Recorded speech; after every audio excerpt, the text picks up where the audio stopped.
Hi everyone. In this video I want to talk about a really awesome book that I read called The Killing Star by Charles Pellegrino and George Zebrowski. This is a science fiction novel from 1995 and I'll talk about some of the concepts in it. It's got a lot of concepts. So this is a spoiler video. If you have not read this book, then I recommend that you read it. So the book is set in the 21st century. I think it's in 2076 is the year that it starts. And humanity in the future is much more technologically advanced. It's solved many of its political and ecological problems, and population control has successfully brought the population to a more sustainable level on Earth. So it's about 2 billion people on Earth, but many other people have moved throughout the solar system. It's not quite a perfect world, but it's getting towards a utopia. Now, unfortunately, humanity had to pass through a post-apocalyptic phase before it could get to this better world. Somebody had been trying to resuscitate an avian virus from amber, and they did that successfully, but then the virus got out of the lab, and then birds started to become infected. That spread to other birds, and then birds basically collapsed. They became extinct.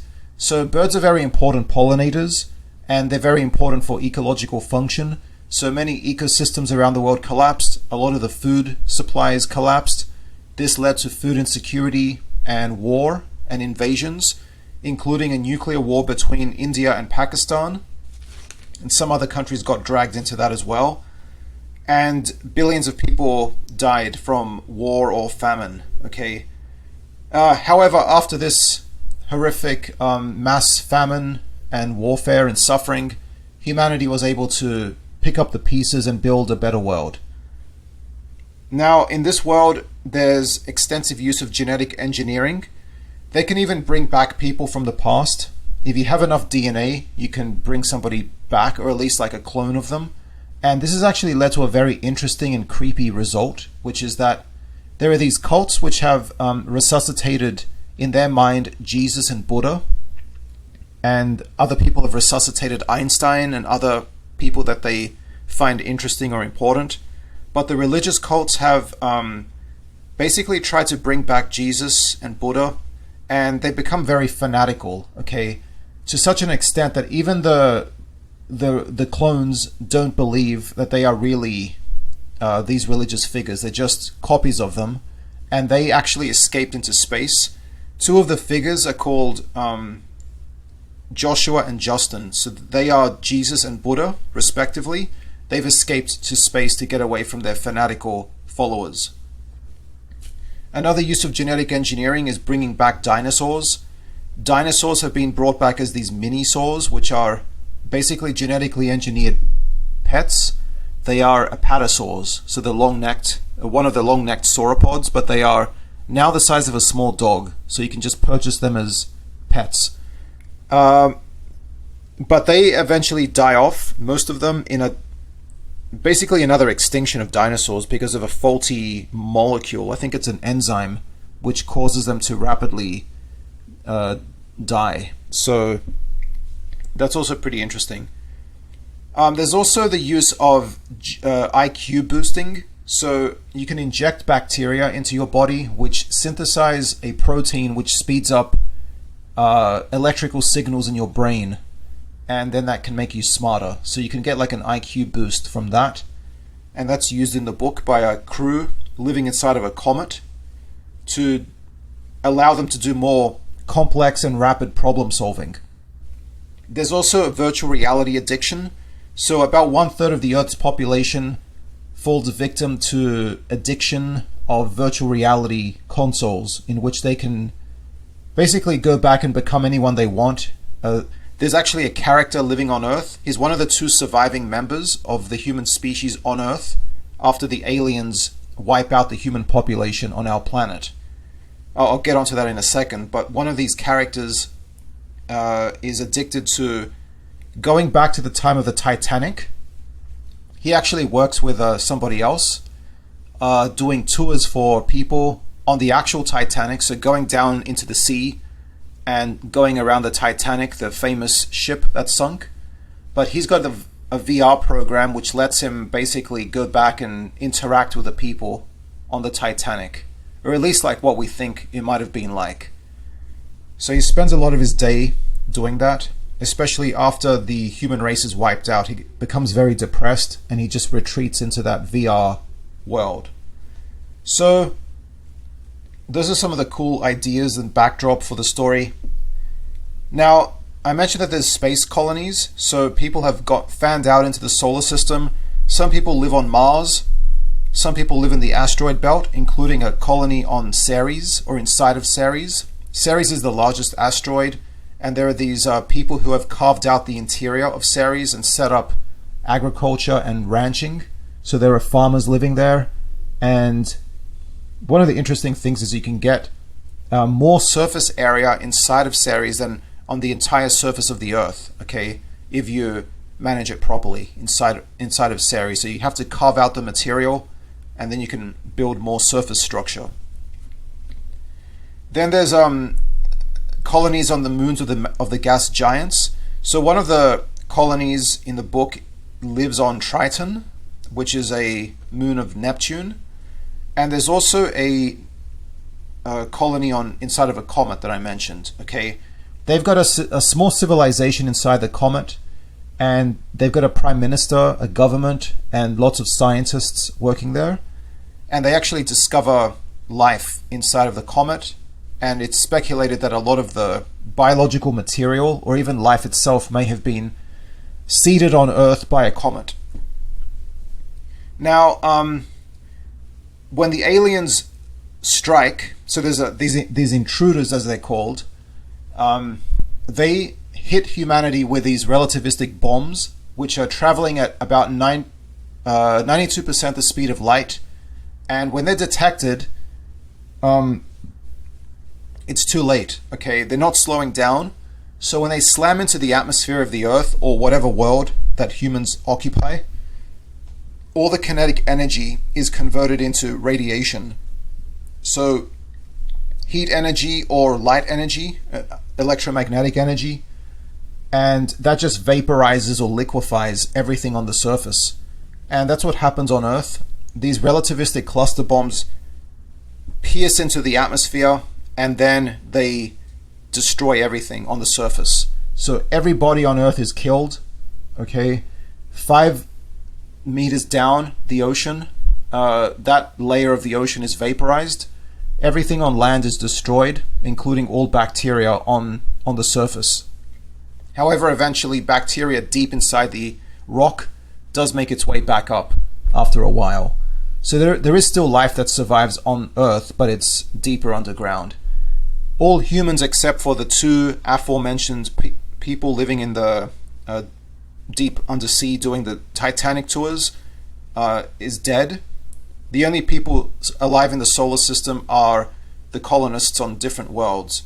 And those colonies are hunted down systematically by the aliens to kill them. Now, let's see. So Mars, the Martian colonists are wiped out. On Ceres, they hold out for a while, but they are eventually killed because the aliens send out a virus signal in one of their radio emissions. That's picked up by the nanobots on the surface of Ceres, and then they start to replicate out of control, and that eventually causes the station to collapse. So this picks up on the very interesting idea that even listening to alien signals may be dangerous, because it could contain a virus which could then take over your computers and machines and turn them against you. On Triton, there's a small group of 4 people, and they lift off from Triton and try to hide inside of Neptune. So they go deep into the clouds of Neptune, and the pressure becomes increasingly severe. They get it down to where it's about 16,000 atmospheres of pressure. So 16,000 times the atmospheric pressure of Earth, and eventually their little spaceship collapses and everyone inside is dead. They also find life actually deep inside of Neptune. So that's a very interesting idea, that you could have alien life under these very different conditions, which we would think nothing would be able to live there, but who knows, maybe something could live there. But anyway, these people die. On the comet, they actually do something very clever. They actually go down into the atmosphere of the sun. They try to hide in the sun. And they've got nanobots on the surface of the comet which are able to capture ions from the solar wind and to convert that into building material so they can make more robots or more heat shield for the comet. And they also are able to steer the comet and propel it using ions and fusion, so they can capture material blown off from the sun, capture some of the plasma, and then use that for fusion propulsion.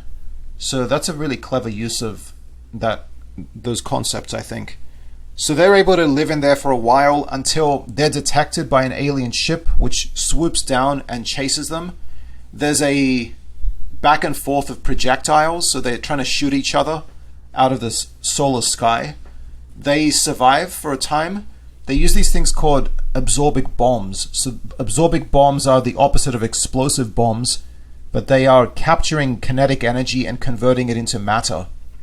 However, it goes wrong when these absorbic bombs interact with the sun, and they cause the sun to eventually go supernova. So at the end of the novel, the sun actually explodes, and it clears the solar system of the aliens, but also the planets of the solar system. Now there is another colony which makes its way out of the solar system, and that is the colony led by Joshua and Justin, who are the clones of Jesus and Buddha. They lead a small colony of about 50 or 60 people, I think, and they decide to get out of the solar system, head towards the nearest brown dwarf star and hide there, and hopefully rebuild humanity to come back and destroy the intruders, although the intruders are killed anyway by the supernova. However, at the end of the novel, you figure out that actually there's a kind of cosmological natural selection at work, because the human colonists who leave Saturn to go to the brown dwarf, they start to think like the intruders. Now, let me get to the intruders first. When they pick up the two survivors on Earth who had been under, near the Titanic ship, they come to the surface, and then they're eventually not rescued, I want to say, but picked up by the aliens. They're brought onto the ship, and then the people are exposed to the aliens, who are these squid-type animals, and it's actually revealed that the aliens themselves are subordinate to their artificial intelligence. So there are these little sort of crab animals running around the ship, and they are robots, but they are actually not the servants as the humans had initially assumed, but actually the masters. And the squid animals, the creatures, the biological creatures, are actually subordinate to their own technology. Okay, so the artificial intelligence somehow was allowed to maybe get out of control, or the biological beings acquiesce to that, so they voluntarily allowed themselves to become subordinate. Interesting thing about the aliens, the biological aliens, is that they originated from an ice planet or an ice world, sort of like Europa or Enceladus. Okay, these are moons in the solar system which are covered by ice, thick ice layers, and then you've got an ocean underneath. And scientists speculate that there could be life under those oceans. And in the book it's implied that maybe the type of life that we have on Earth is actually a freak event or occurrence, because maybe the more predominant form of life in the galaxy is ice world life. Anyway, it's sort of a little bit up in the air how these beings could have developed technology and metallurgy, combustion and so on, if they're living on an ice world, but somehow they did. But their AI eventually became the real master. And the logic that the aliens use, is that for destroying humanity, is that if there was even a small chance that anything could pose a threat to them, then it was logical to destroy that civilization before it could destroy them. So when humans started to use these Valkyrie ships, these near light speed ships, to explore the nearby star cluster. These were detected by gamma ray detectors on the alien side, and then they realized that humans were fanning out from their solar system. And then they saw that as a threat, because these projectiles, these spaceships, were moving at relativistic speeds, which if you were to slam those into a planet, that would just vaporize everything living on that planet. So before humans could use them as a weapon, the aliens had already sent an armada to destroy humanity.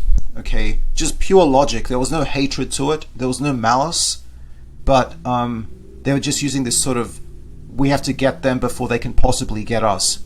And at the end of the novel, you realize that the humans are starting to adopt that own logic for themselves, that humans cannot just rely on what they wish is the case. They have to rely on what is logically the truth.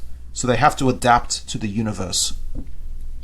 Anyway, whatever you think of that concept, that's sort of the guiding principle, which is still a very interesting principle. So there is a real question about, should we be advertising our existence to the universe if there's even a small chance that there could be hostile life out there? Okay, why take that risk?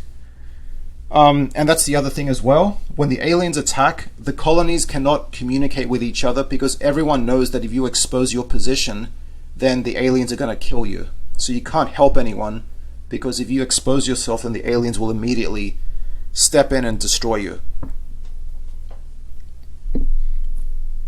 Right, so eventually the solar system is destroyed by the supernova explosion from the comet civilization, and the only humans alive are the ones on the Saturn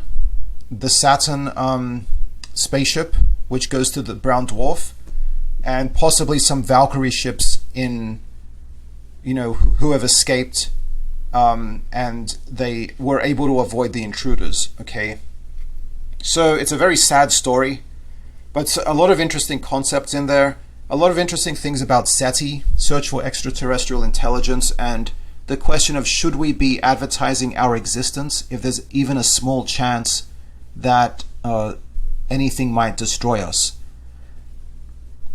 So anyway, that's the story. It's about, the whole book is, let's see, there's actually a small section at the end, a few pages, where the authors talk about the concepts in the book and how all the concepts are actually in the realm of possibility. So they try to make it scientifically plausible.